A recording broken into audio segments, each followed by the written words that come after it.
Hello guys, welcome back to reaction world. तो आज हम लोग खान सर की वीडियो देखेंगे और ये मेरा खान सर का पहला रिएक्शन वीडियो। तो होपफुली ये अच्छी होगी, आप लोगों को पसंद आएगी।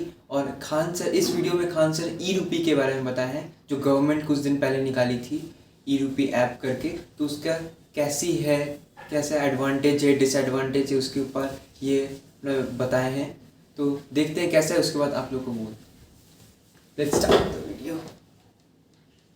जय हिंद। देखिए 2 अगस्त को मोदी जी ने एक नया प्लेटफॉर्म चालू किया पेमेंट के लिए, जिसका नाम है ई रूपी। ये यूपीआई की तरह ही काम करेगा, लेकिन एकदम यूनिक होगा। इससे चोरी नहीं हो पाएगी, जिस काम के लिए दिया जाएगा वही होगा। आखिर ये वर्क कैसे करेगा, इसको समझते हैं। बड़ा सिंपल सा चीज है, ये वर्क कैसे करेगा। देखिए, जो ई रूपी आया है वो एक्चुअल में ई रूपी ना होके वो यूपीआई का ही एक एडवांस वर्जन है। देखिए यूपीआई के आगे ई रूपी कर दिए। अब यूपीआई है वो अलग टॉपिक की चीज हो जाता है। तो देखिए, इसका जो शुरुआत हुआ है 2 अगस्त 2021 को हुआ है, और यूपीआई जो था बहुत पहले से चल रहा है, 11 अप्रैल 2016 से ही चल रहा है। इन दोनों को बनाया है हमारी एनपीसीआई ने। ये क्या चीज है एनपीसीआई? इसको होता है national payment corporation of India. यही देश में जितना भी पेमेंट होता है, आप ट्रांसफर कैसे भी करते हैं पैसा वगैरह, इसी को ये सारा चीज कंट्रोल करता है। इसे कहते हैं, इसी के अंडर सब आते हैं, इसलिए इसे अम्ब्रेला कहते हैं। मतलब इसी के छतरी के अंदर सब आते हैं, एनपीसीआई के अंतर्गत। अब ये कैसे काम कर रहा है समझिए ध्यान से इसको।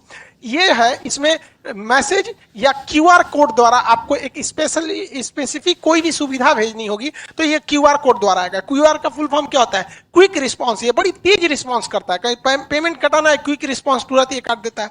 अब किसी के पास ही छोटका मोबाइल हुआ है ये वाला, अब इसमें क्यूआर कोड आएगा नहीं, तो इसमें एसएमएस जाएगा, शॉर्ट मैसेज सर्विस। ये एसएमएस के थ्रू आपको एक कोड मिल जाएगा। वो कोड जिसको दीजिएगा उतने बदले आपको वो सुविधा दे देगा। तो ये आता कैसे, अब ये कैसे काम करेगा इसको ध्यान से समझते हैं। जैसे अगर सरकार किसी को कंबल देना चाहती है, तो सरकार के पास पहले यही 2 ही रास्ते थे, या तो उसको कंबल दे या तो उसको पैसे दे। बीच में से पूरा कंबलों गायब हो जाता था, पैसों गायब हो जाता था। किताब देना चाहती है तो भाई कोई भी चीज, या कपड़ा देना चाहता है, खाना देना चाहती है, तो सरकार के पास यही रास्ते। अगर सरकार खाना देगी तो कई तरह से घोटाला, लोग खाने का पैसा मार जाएंगे या खाने की क्वालिटी गिरा देंगे। अभी सरकार ने कहा था मास्क बांटने के लिए 20 रुपया की जगह पे 2 रुपये वाला मास्क बांट दिया था, 50 रुपया मास्क बोला था तो 2 रुपये वाला बांट दिया था। अलग अलग चीज में सरकार पहले देना कुछ चाहती है, वहां तक पहुंच नहीं पाता है। तो इसको ये पूरी तरह से खत्म कर देगा, क्योंकि ये स्पेसिफिक जिस पर्पज के लिए दिया जाएगा आप वही काम यूज ही कर सकते हैं, और जिसे दिया जाएगा वही यूज कर पाएगा। कैसे करेगा इसको समझिए। जैसे मान के चलिए ये एक किसान है भाई साहब, इनको, ये एक पर्सन है, इनको किस यूज के लिए सरकार पैसा देगी? सरकार ने इन्हें 1000 रुपया देना चाहती है कि आप जाके फर्टिलाइजर यूरिया वगैरह खरीद लीजिएगा। तो अगर इनको कैश पैसा दिया जाता तो कोई गारंटी नहीं थी कि वो यूरिया खरीदते कि कुछ और खरीद लेते। तो अब सरकार क्या करेगी, इनके मोबाइल पर 1000 रुपए का एक क्यूआर कोड भेज देगी। अब ये किसान सोचेंगे कि, मान के चलिए सोचा कि एक काम करते हैं, 1000 का यूरिया की जगह पे ना दारू खरीद लेते हैं शराब के दुकान पे। तो इनके मोबाइल पे आया है 1000 का क्यूआर कोड, इनको लगेगा कि भैया कहीं चलेगा। अब ये दारू के दुकान पे जाके कहेंगे कि हमको 1000 का शराब दे दीजिए, तो वो कहेगा क्यूआर कोड दीजिए। तो शराब के दुकान वाला जब क्यूआर कोड को स्कैन करेगा ना, तो उसमें ये इनवैलिड कहेगा। क्यों? क्योंकि इस सब के पीछे खड़ा है एनपीसीआई। एनपीसीआई जो है, इसने शराब वाले को ये वाला क्यूआर कोड का एक जुड़वा भेजा ही नहीं है। मैच करेगा तब ना पेमेंट होगा, इसने भेजा ही नहीं है। इसने किसको भेज रखा है? भारत में जितने भी यूरिया के दुकान वाले हैं उनके पास भेज दिया है यहाँ पर। यानी ये क्यूआर कोड अगर इन्हें यूरिया या फर्टिलाइजर खरीदने के लिए दिया गया है, तो एक ही साथ एनपीसीआई क्या करता है, एक इनके मोबाइल पे भेजता है और एक सिस्टम में अपलोड कर देता है, किसके? फर्टिलाइजर यानी यूरिया वाले के पास। तो यानी ये वाला क्यूआर कोड ये हिंदुस्तान में कहीं भी जाएंगे यूरिया वाले के पास मैच कर जाएगा, बाकी ये किसी को दिखाएंगे मैच ही नहीं करेगा। तो देखिए, इनको 1000 का यूरिया भी मिल गया, आई चाह के भी इसका दूसरा यूज नहीं कर सकते। जैसे मान के चलिए बाबा है, इनको 2000 रुपए का इलाज कराने के लिए सरकार ने पैसा दिया कि भैया आप जाइए 2000 रुपए का इलाज करा लीजिएगा, ये फलाना दवा खरीद लीजिएगा, आपके बुढ़ौती के लिए काम आएगा। इन्होंने सोचा 2000 रुपया का हमारे पास क्या आ गया है, क्यूआर कोड आ गया है। एक काम करते हैं, 1000 रुपया का दवाई खरीदेंगे, पहले चलते हैं पोता के लिए ना खिलौना खरीद लेते हैं। हमारा पोतवा बड़ा हो गया, देख रहे हैं सीबीएसई बोर्ड वाला है यहाँ पे, इसके लिए सोचेंगे खिलौना खरीदने के लिए। अब खिलौना के जहाँ पे बिल बनवा लेंगे और कहेंगे देखिए हमारे पास 2000 का क्यूआर कोड है, आप इसी में से काट लीजिए, बस लो। खिलौनवा के दुकानिया वाला उस पर क्यूआर कोडवा को स्कैन करेगा ना, तो कहेगा इनवैलिड। काहे? ई भैया ई बैठल है कौन? एनपीसीआई। ये बहुत होशियार है, जैसे ही सरकार क्यूआर कोड देती है तो 2 गो देता है, एगो ई बाबा को देगा और जो दवाई इनको लेना है उस दवाई वाले के पास भेज देगा। इसका मतलब इनका 2000 का क्यूआर कोड इसका जो जोड़ा है मैच करेगा तभी ना जी।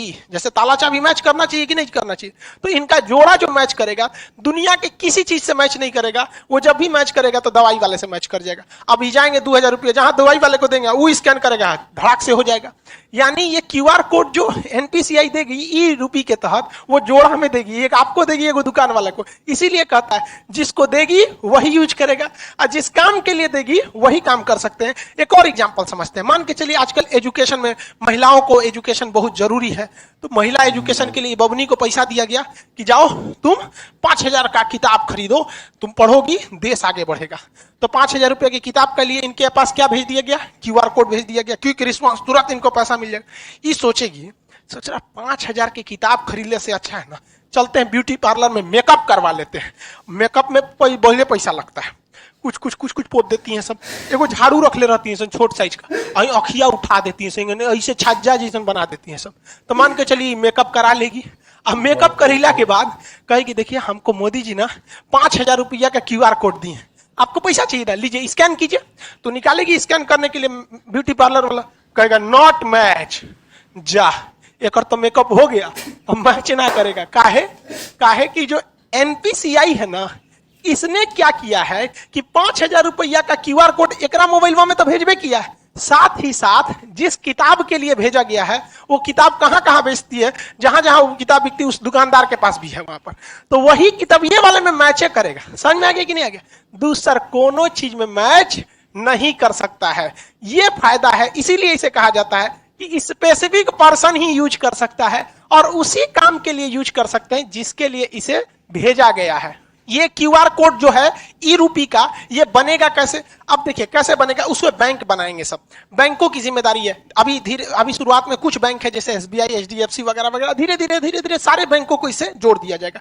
बैंक के पास ही ये अधिकार होगा ये प्रीपेड सर्विस देने के लिए। जैसे मान के चलिए बहुत सारी कंपनी है, डेल कंपनी है, अमेरिका की डेल कंपनी या कोई कंपनी है, वो चाहती है अपने किसी वर्कर को मुंबई भेजी है काम से कि अब मुंबई में उसको रहने के लिए बढ़िया होटल चाहिए। तो उसने वर्कर को दिया कि लो भैया 20,000 रुपया तुम ताज होटल में रह जाना, क्योंकि मेरी कंपनी का नाम होगा, ताज होटल में रहोगे तो। लेकिन वर्कर सोचेगा ताज होटल में ना रह के कोनो और होटल में रहते तो पैसा बचा लेंगे, तो कंपनी को लॉस लगा कि नहीं लगा? तो अब कंपनियां क्या करेंगी, धीरे धीरे जब ये एडवांस होगा तो वो क्या करेगा, डेल कंपनी किसी बैंक को कहेगा कि हमको 20,000 रुपया का ताज होटल का एगो कूपन दे दीजिए, क्यूआर कोड दे दीजिए। तो ये 20,000 का देगा तो कुछ अपना चार्ज भी लेगा, 20,000 का देगा। तो अब बताइए ये आदमी जो कंपनी थी या सरकार थी उसने कूपन बनाने को दिया, तो ये बैंक किसको रिक्वेस्ट भेजेगा, एनपीसीआई को। ये 1 सेकंड के अंदर अंदर इसको कोड बना के दे देगा। एनपीसीआई 3 गो कोड बनाएगा। पहला एगो रखेगा अपने पास कि भाई दी में कोई विवाद हो गया तो हम मैच कर लेंगे, एगो उस वर्कर बाकी बैंक को दे देगा। तो बैंक इसको देगा एगो वर्कर को कि हाँ भैया ले जाइए आप ताज होटल में रुकिएगा। एगो स्कैन करने के लिए कहां चल जाएगा, ताज होटल के पास। अब लो तुम ओबराय होटल में लगाओगे, किसी और होटल में लगाओगे, वो सुनबे नहीं करेगा। क्यों? क्योंकि एक जोड़ा उस कर्मचारी के कहां पे था, वाउचर में दिया गया था मोबाइल में स्कैन करने के लिए। एगो किसके पास था, ताज होटल के पास, और एगो किसके पास है, एनपीसीआई के पास। कि बाद में कोई विवाद हो जाए कि ना मैच नहीं कर रहा है और कंपनी कहेगी ना ताजे होटल का ही है, मैच क्या नहीं करेगा, तो ये सुलझा सके। समझ में आ गया? इसके अलावे एगो ये अपने पास इसलिए रखता है कि मान के चलिए इसने भेजा और कर्मचारी आया ही नहीं, 1-2 साल तक नहीं आया, तो बाद में वो वाउचर बर्बाद नहीं ना होगा। तो एक फिक्स टाइम के बाद एनपीसीआई कहेगा अरे उसे ताज होटल में जाइए, नहीं रहा है, 2 साल हो गया, एक काम कर जिसका है पैसा वापस कर दे, लो भैया। तो इतना वेल डिसिप्लिन हो जाएगा ये चीज जिसका कोई हद नहीं। अब सरकार पहले याद कीजिए, पहले राजीव गांधी जब प्रधानमंत्री हुआ करते थे उस समय की बात है, वो कहते थे 100 रुपया भेजती है सरकार तो 55 रुपया पहुंचता है। अब बताओ भाई, अब तो इसमें टेक्नोलॉजी का है, 100 रुपया भेजेगी सरकार तो 100 रुपया पहुंचेगा, और जो ने चीज काती भेजेगी वही चीज में पहुंचेगा, क्योंकि उसका जोड़ा 3 गो बनाया है। एगो एनपीसीआई रखा है, एक जिसके लिए आपको भेजा है, दूसरा जहां स्कैन करेंगे वहां पे। अब जैसे मान के चलिए किसी को, अब आप इतना तो समझ ही गए, अभी सरकार ने कुछ मंत्रालय को इसमें किया है, आगे जाके सारी चीजों को इसी से जोड़ दिया जाएगा, वही काम ही आ सकता है। कई ऐसे डिपार्टमेंट है सरकार के जहां सरकार देती है पेट्रोल भरवाने का पैसा कि लीजिए फलाना अधिकारी हैं आप, पेट्रोल भरवा लीजिएगा 10,000 का और दौरा कीजिए गांव गांव में विकास हो रहा है कि नहीं। तो सर अधिकारी क्या करते थे सब, घर में सुतते थे सर, अब पेट्रोलों का पैसा बेच देते थे सर। अब सरकार ये ना करेगी, अब सरकार उनको 10,000 रुपया का पेट्रोल ना देगी, 10,000 रुपया का क्यूआर कोड देगी। लो बउआ तू 10,000 का क्यूआर कोड लो, और भारत के पेट्रोल पंप को भी वो क्यूआर कोड सेम दे देगी कि हमारा अधिकारी जहां आएगा पेट्रोल भरवाएगा क्यूआर कोड दिखाए दे देना। अब अगर वो घरे में बैठल है, कैश पैसा आना नहीं है, टाइम के अंदर खत्म नहीं होगा तो एनपीसीआई वापस पैसा सरकार को भेज देगा। अब लो, तो इसीलिए इसे कहा जाता है कि स्पेसिफिक पर्पज के लिए ही स्पेसिफिक इंसान ही यूज कर पाएगा। तो ये पूरा खेल चल रहा है एनपीसीआई के अंडर में, वो काफी मैच कर रहा है इसको। इसके और भी बहुत सारे फायदे हैं। पहला कि इसके लिए किसी भी तरह के नेट की जरूरत नहीं है, आपको जरूरत नहीं है, जो पैसा काटेगा उसको जरूरत है। अब मेरे पास क्यूआर कोड आ गया है तो हमको क्या जरूरत है नेट कोड का, जो पैसा काटना है जो दुकानदार है उसके पास रहना चाहिए, पर्सन के पास नहीं रहना चाहिए। इसके लिए किसी एप्लीकेशन की जरूरत नहीं है। पहले आप पेमेंट पैसा देते थे यूपीआई के थ्रू या किसी के थ्रू, तो आपको कोई ना कोई, चाहे गूगल पे रखिए, पेटीएम रखिए, भीम रखिए, फोन पे रखिए, अब बड़ी ज्यादा था ससुरा पेमेंट ऐप, तो कोई ना कोई एप्लीकेशन की जरूरत है। ऐसा कोई अभी एप्लीकेशन की जरूरत नहीं है, आपके मोबाइल पे क्यूआर कोड आ जाएगा, रजिस्टर मोबाइल। दूसरा, इसमें किसी भी तरह के रजिस्ट्रेशन की जरूरत नहीं है। अभी क्या है, कोई मोबाइल से करना चाहता है तो फोन पे डाउनलोड कर लेगा, ले ससुरा केवाईसी नहीं है, रजिस्ट्रेशन नहीं है, 20 गो झमेला है, इसमें कोई रजिस्ट्रेशन की जरूरत, कोई लिमिट भी नहीं है, कितना का क्यूआर कोड बनाना है कितना, कोई दिक्कत नहीं है। अभी ये शुरुआती फेज में, आने वाले 4-5 साल बाद ये बहुत ही ज्यादा बढ़ जाएगा। एक वक्त था, आज से 10 साल पहले लोग एटीएम यूज करने नहीं जाते थे। एगो बैंक का एटीएम था ससुरा, कौन बैंक का था, आईसीआईसीआई का था कि एचडीएफसी का, उसमें हम आज से 10-12 साल पहले एटीएम का कड़वा लगाए थे, तो अंदर लेके चल गया था, धक धक करने लगा था, सोचा हमारा कड़वा अंदर ले गया रे, देगा कि नहीं देगा। लेकिन आज देखिए एटीएम कितना फेमिलियर हो चुका है, तो धीरे धीरे ये भी काफी फेमिलियर हो जाएगा। अब आप समझ गए कि ये स्पेसिफिक काम में ही इसे यूज किया जा सकता है। आने वाले वक्त में सारे लोग अब ऐसे ही करेंगे। जैसे कोरोना में किसी को आपको खाना देना है, तो एक काम कीजिए, आपको मान के चलिए दिल्ली के लोगों को खाना देना है, तो आप क्या कीजिए, 1000 क्यूआर कोड बना लीजिए, और उस क्यूआर कोड का एक कॉपी तो एनपीसीआई के पास रहेगा, आपको दुइये को ना मिलेगा। तो आप क्या कीजिए, उस 1000 क्यूआर कोड को दिल्ली के होटल को दे दीजिए, और बाकी बचा को 1000 जनता को दे दीजिए। तो वो क्यूआर कोड कहां जाएगा, होटल में, खाइबे करेंगे, बाकी तो पैसा मिलेगा नहीं। तो जिस काम में जाएंगे अब पैसा वहीं यूज होगा। बहुत बहुत धन्य है भैया ये टेक्नोलॉजी जो आया। अगर ये टेक्नोलॉजी नहीं रहता, नेट इतना नहीं रहता, तो बहुत ये सब चीज बहुत मुश्किल थी। और एक तरह से अगर आप देखेंगे ना, तो डिजिटल इंडिया का यही फायदा है। और डिजिटल इंडिया को सफल बनाने में सबसे ज्यादा अगर कोई योगदान है तो जियो ने जो शुरुआत में फ्री दिया, लोगों को इतना ना आदत दिला दिया कि लोग अब डिजिटल हो गए। पहले डाटा बहुत महंगा मिलता था, 999 में 1 GB ऐसे करके 3G मिलता था, और रात भर अगर डाटा ऑन हो गया, सुबह उठते आदमी देखता था डाटा ऑन, और ये बाप मर गए रे ससुरा, सब उड़ जाएगा। आज कोई टेंशन ही नहीं, सबका डाटा हमेशा ऑन रहता है। तो इसमें जियो ने भी बहुत ज्यादा योगदान दिया है, दुनिया में सबसे सस्ता डाटा हम लोग को देकर। आई होप आप इसको समझे होंगे। मिलेंगे नेक्स्ट क्लास में। जय हिंद।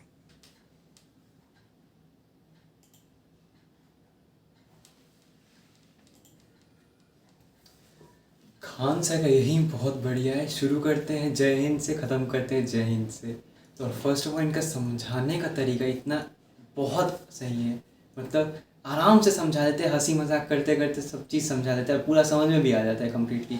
और ई रूपी के बारे में बात करें तो गवर्नमेंट जो ये लॉन्च की है, ये मतलब सही में एक चेंज है, पूरा चेंज है। करप्शन भी बहुत तरह से घट जाएगा। बस हमको एक चीज़ का डाउट है, जैसे ये बोले कि हम एक लड़की के लिए बुक्स के लिए 5,000 रुपया दिए हैं, तो अगर वो बुक 4,500 का हुआ तो 500 रुपया तो बच गया, तो वो गवर्नमेंट के पास जाएगी कि वो और कोई बुक खरीदने के लिए भी यूज़ कर सकते हैं या कुछ और खरीदने के लिए भी, वो हमको एक डाउट है। तो अगर आपको पता है तो प्लीज़ कमेंट सेक्शन में लिख दीजिएगा, तो हमको भी पता चल जाएगा क्या हो सकता है। बाकी गवर्नमेंट जो ये की है उसे बहुत तरह से, हम सेकेंड टाइम बोल रहे हैं, करप्शन बहुत घट जाएगा। क्योंकि जैसा ये बोले कि पेट्रोल का पैसा बेच देते हैं, पेट्रोल बेच देते हैं या पेट्रोल का पैसा कहीं और लगा देते हैं, तो वो अब नहीं होगा क्योंकि क्यूआर कोड है, वो वापस फिर गवर्नमेंट के पास ही पैसा चल जाएगा। तो इससे बहुत तरह से करप्शन घट सकता है। और बाकी लोग जो फार्मर्स का होता था, हम किसी कभी कभार मिले हैं किसी फार्मर्स से, तो उन लोग बोलते थे कि ज़्यादातर कोई दारू में खर्च कर देता है, ये फैक्ट है, दारू में खर्च कर देता है, या फिर खैनी, अगर हम तो खैनी पता है, खैनी में यूज़ कर देता है। तो हम लोग खा पी मैंने खाता तो उतना नहीं है ना, और ज़्यादातर तक बाहर ही घूमते हैं हम लोग, तो या खेत में काम करते, तो अच्छे से हम लोग खाना भी नहीं खाते, तो पेट का भूख कुछ मिटाने के लिए लोग खैनी सब दारू वारू खा लेते हैं, कभी कभार दारू या खैनी सब खा लेते हैं ताकि भूख में नहीं रहे। तो अब ये सब का नहीं आएगा, हेल्थ इश्यूज़ कम होगा, और ये फार्मर्स का होता है हेल्थ इश्यूज़ वो सब कम हो जाएगा, और पढ़ाई ऑब्वियसली अब मिलेगा। अब बस एक ही चीज़ बचा है कि टाइम से QR कोड पहुँचे, टाइम से QR कोड पहुँचे। जैसे गवर्नमेंट हर बार बोलती है कि हम लोग इतना भेजेंगे, ये भेजेंगे, वो भेजेंगे, लेकिन पहुँचती नहीं है। अब ये करने के बाद ठीक से पहुँचेगी कि नहीं। जैसे यहाँ पे हम लोग जब भी रास्ते में जाते हैं तो होर्डिंग लिखा रहता है इलेक्शन से पहले कि सरकार इतना करोड़ रुपया ये फार्म किसान के खाते में लिख दिए, बट पहुँचती है कि नहीं, पूरा पहुँचती है कि नहीं, ये हमेशा डाउट रहता है। बहुत कोई हम लोग को बोलता है कि सुनने में आता है कि नहीं पहुंची है, 5,000 बोली कि 1,000 आया है, तो QR कोड में से 1,000 भेज भी सकते हैं ना। तो उस हिसाब से अगर देखा जाए तो देखते हैं, टेक्नोलॉजी और बढ़ेगा तो और एडवांस होगा तो और समझ में आएगा, और इसका तो बहुत फ़ायदा जैसे दिख रहा है अभी इनको जैसे समझाए हैं। तो होपफुली आपको ये वीडियो अच्छी लगी है। प्लीज़ लाइक शेयर सब्सक्राइब, और मिलते हैं नेक्स्ट वीडियो में हम भी। जय हिंद।